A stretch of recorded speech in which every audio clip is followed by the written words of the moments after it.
When I first met Craig, Ritalin was considered a more effective treatment than behavioural therapy. The evidence for this came from an American research project that compared the two. Called the MTA study, it looked at 600 children over a year and was carried out by some of the world's top experts on ADHD. We did the best study that's ever been done on planet Earth, helping parents and teachers with these children. And what did it show? It showed that the medicine was still a great deal more effective for these children. The MTA study was clear. For children like Craig, drugs worked better than therapy. The findings shaped the way doctors worldwide treated ADHD.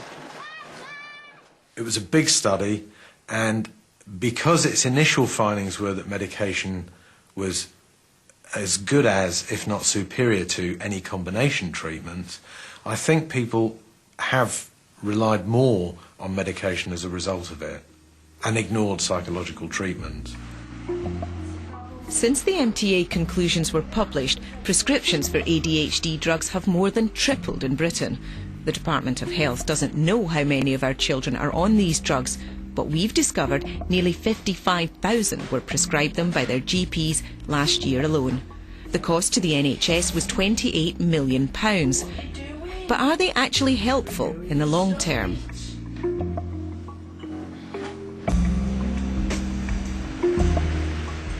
Seven years on, I've come back to the US, where the experts have continued to monitor the 600 children in the MTA study.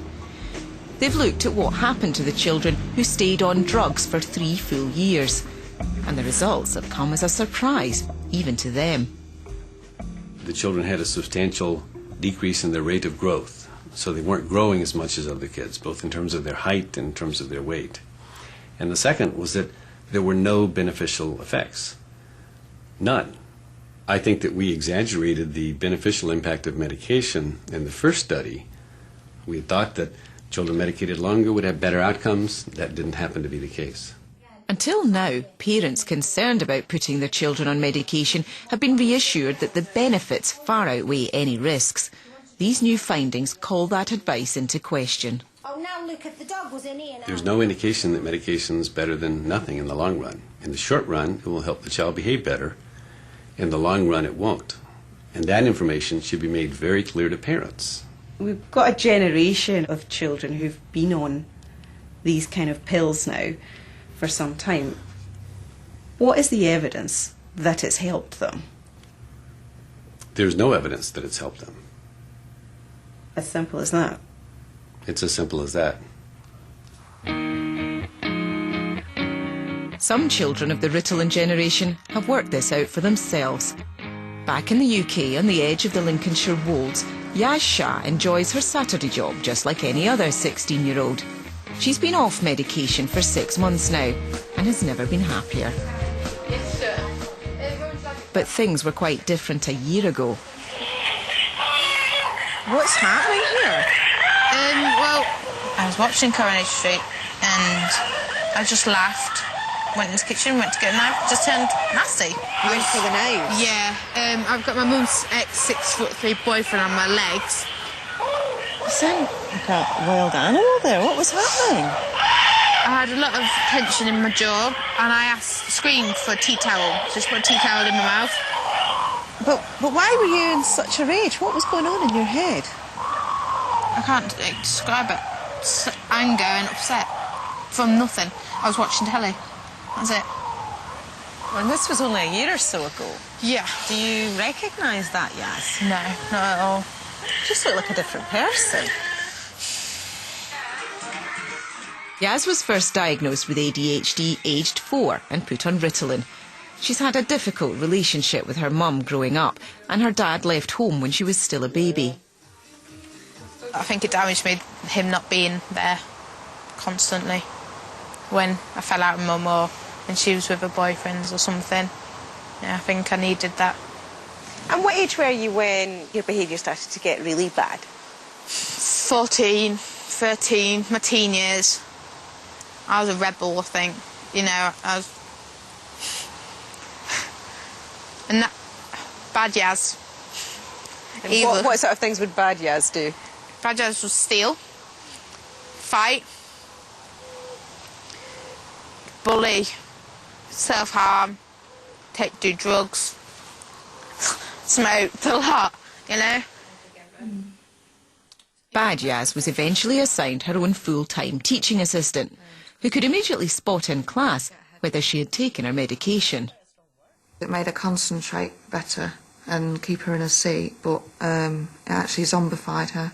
She hadn't had a tablet, you know, bouncing about the class, chatting, shouting out. So, yeah, I saw a complete difference. Oh, it was nice because she was quiet, but it wasn't nice because it wasn't Yaz. What did it feel like when you were on the medication? Trapped. Trapped. Fake. Not me. Rubbish. It didn't make me feel good because it wasn't me. Everything I did well in, I felt ashamed in because I felt like I hadn't succeeded in it. It was the medication.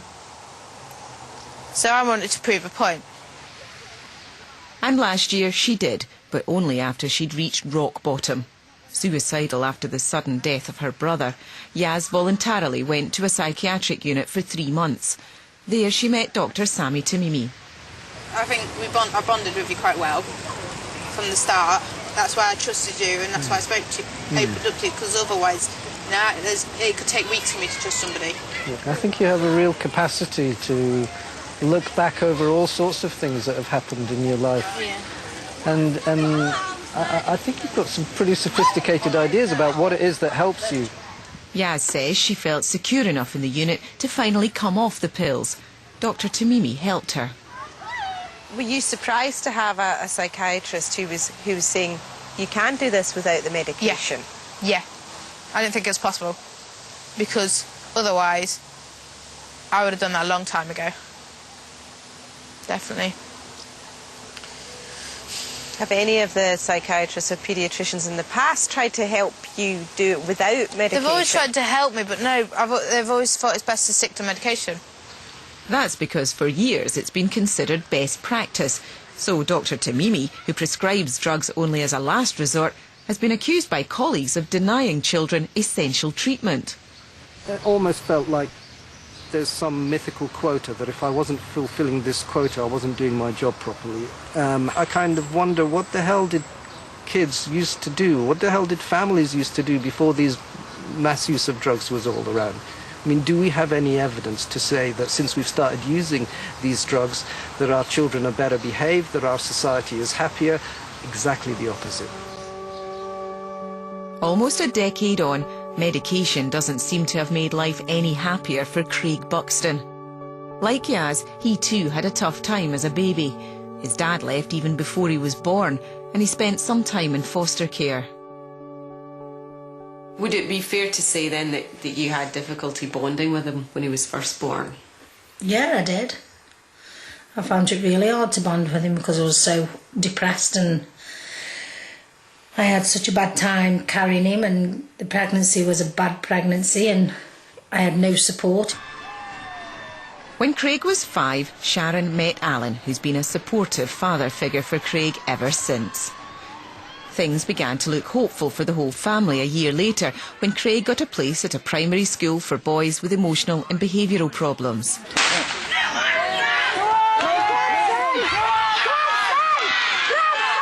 He stayed over 2 nights a week, giving his parents a regular break, and Craig some self-confidence. They were brilliant. They did therapy work with him, they did work to encourage his confidence, tried to teach him how to read other people's emotions and reactions, gave him little bits of responsibility. The involvement with the parents as well, with the school, is excellent. They involve you in everything, don't exclude you from nothing. It was a brilliant school. With their support, Craig even came off medication for a while, but it wasn't to last. The transfer to secondary school has been disastrous and his behaviour has gone rapidly downhill. Everything's been undone, absolutely everything. It's sad because in a way it's been a complete and utter waste of time, Craig, doing that schooling. Since he left that school, he's learned absolutely nothing.